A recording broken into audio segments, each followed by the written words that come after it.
Hari ini ibu mengajak anak-anak berjalan mundur ke belakang, yaitu sebelum zaman Indonesia merdeka, bahkan sebelum zaman penjajahan Belanda, sampai kita menemukan diri berada di dunia asing yang sudah lama tidak ada lagi, yaitu ketika ada seorang bernama Haman yang merupakan Perdana Menteri.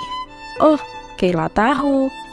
Dia adalah Perdana Menteri Raja Ahasiweros. Kayla ingat-ingat juga ada Mordekai dan Ratu Esther. Ini zaman dahulu kala. Tapi karena ditulis di Alkitab, pasti merupakan hembusan nafas Allah yang harus dipelajari manusia. Mari teman-teman, dengarkan Pak Leo menjelaskan. Shalom anak-anak semuanya, senang sekali kita bisa bertemu kembali untuk belajar firman Tuhan melalui renungan PDKA. Ayo kita berdoa terlebih dahulu ya. Bapa dalam sorga, sungguh besar kasih setiamu dan anugerahmu di dalam hidup kami.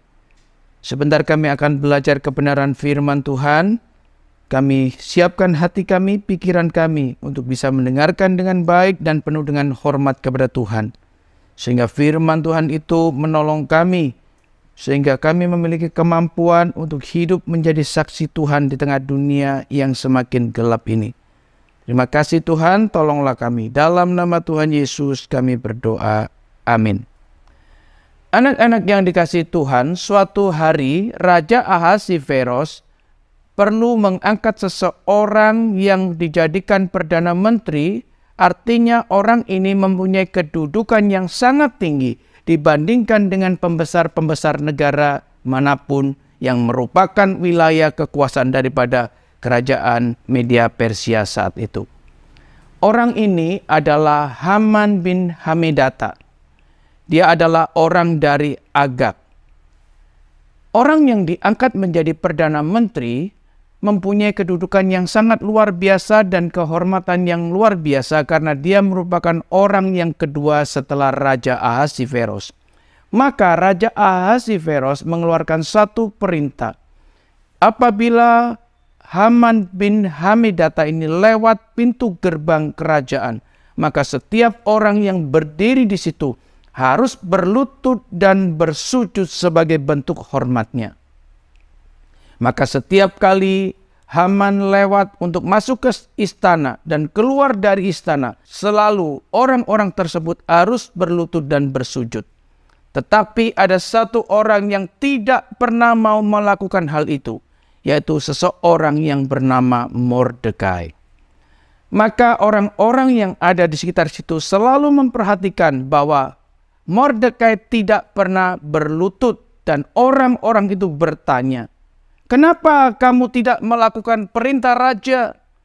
Maka Mordekai menjawab, "Aku adalah orang Yahudi."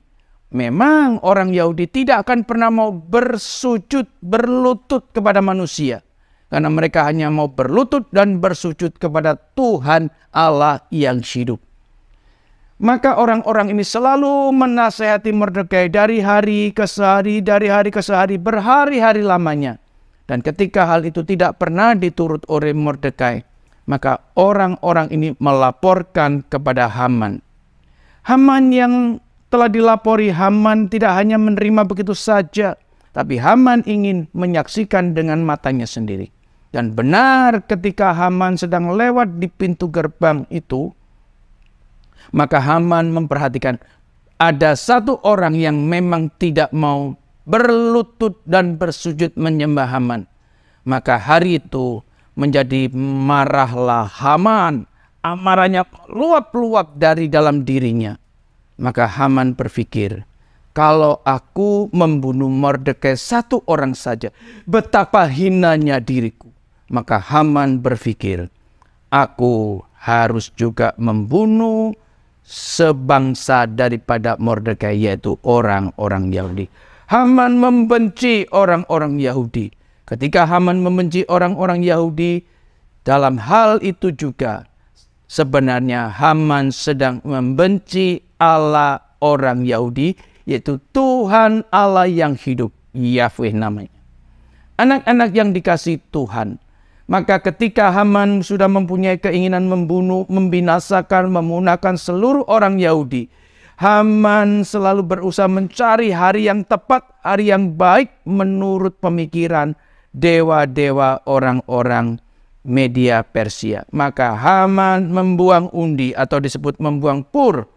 Dari pembuangan pur atau buang undi itu didapatkanlah bahwa hari yang paling tepat dan terbaik untuk membinasakan orang Yahudi, memunahkan orang Yahudi, membinasakan orang Yahudi adalah pada tanggal 13 bulan 12. Kalau dalam zaman itu disebut bulan Adar. Maka ada satu kesempatan yang cukup panjang, yaitu dari bulan pertama, yaitu bulan Nisan, ke bulan 12. Artinya cukup lama, 12 bulan lamanya. Maka Haman berpikir ini adalah satu kesempatan yang baik. Dengan segera dia menghadap kepada Raja Ahasveros dengan sujud menyembah dan menyampaikan kepada raja. Dengan mengatakan bahwa di daerah kerajaan tuanku Raja Ahasveros ini ada bangsa yang terpencar-pencar, yang tercerai-berai di seluruh wilayah kerajaan tuanku. Dan orang ini mempunyai kebiasaan yang berbeda dengan kebiasaan kita. Orang-orang ini mempunyai hukum yang berbeda dengan kebanyakan bangsa-bangsa yang ada di seluruh muka bumi. Maka orang-orang demikian ini sangat tidak layak untuk bergerak dengan leluasa di wilayah kerajaan tuanku Ahasveros. Dan jikalau tuanku Ahasveros berkehendak dan mengizinkan dan berkenan, silakan binasakan orang-orang yang demikian ini. Maka Raja Ahasveros menyetujui daripada permintaan Haman. Maka Haman menghendaki agar itu dibuatkan undang-undang secara tertulis dan tidak bisa dicabut menurut peraturan kerajaan Media Persia. Dan saat itulah maka Raja Ahasveros mencabut cincin meterai yang ada di tangannya dan diserahkan kepada Haman. Maka Haman segera memanggil seluruh panitera ahli hukum untuk segera membuat surat undang-undang penumpasan, pembunuhan, pembinasaan, pemusnahan dari seluruh orang-orang Israel yang dengan segera dituliskan tanggalnya, yaitu pada tanggal 13 bulan 12 atau bulan Adar, akan dilaksanakan secara serempak untuk pembunuhan, pemusnahan, pembinasaan seluruh orang-orang Israel di wilayah kerajaan daripada Ahasveros. Maka segera dibuat dan itu dikirimkan melalui pengirim-pengirim cepat. Zaman itu belum ada pos, zaman itu belum ada pesawat. Maka orang-orang pengirim cepat ini dengan segera berjalan, segera berlari, mungkin dengan berkuda untuk menyampaikan ke 127 negara wilayah kekuasaan Ahasveros. Dan di situ isinya adalah pembunuhan, pembinasaan, dan pemusnahan seluruh orang Israel, baik dari yang kecil sampai yang tua, dari anak-anak sampai perempuan. Itu artinya tidak boleh ada yang tersisa. Anak-anak yang dikasihi Tuhan, saat itu kita melihat bahwa umat Tuhan sedang berada di puncak bahaya yang besar, karena ada satu rencana jahat yang sedang disusun oleh Haman untuk dibinasakan dan dimusnahkan secara total. Tetapi apakah Tuhan melupakan mereka begitu saja? Atau apakah Tuhan melupakan begitu saja dengan umatnya? Tentunya kita akan bisa tahu di dalam cerita-cerita berikutnya. Namun yang perlu kita ketahui bahwa Tuhan sedang menaruh umatnya di tengah-tengah yang begitu penuh dengan bahaya.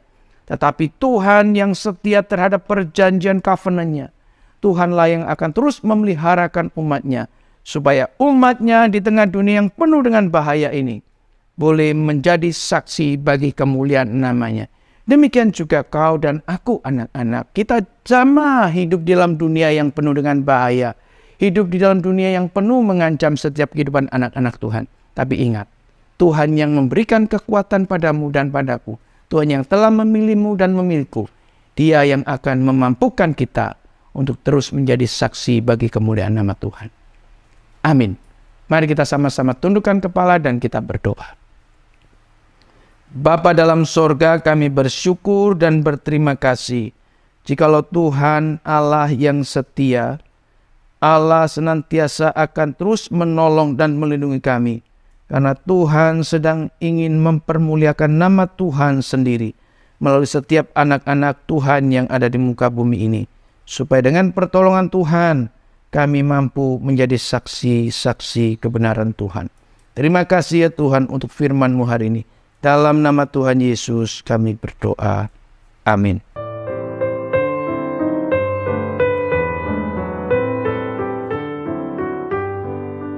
Bersyukur atas firman-Nya, di mana Allah kembali memperkenalkan dirinya, karena inilah yang paling penting. Apakah Kayla tahu maknanya?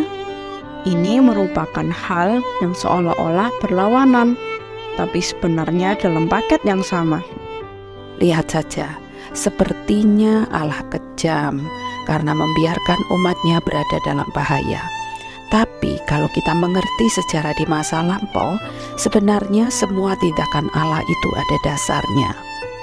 Lalu, apakah Tuhan melupakan janjinya? Teman-teman harus tekun mempelajari bagaimana Allah memperkenalkan dirinya melalui pembacaan dari kitab Ester 4 sampai dengan 5. Sola Scriptura.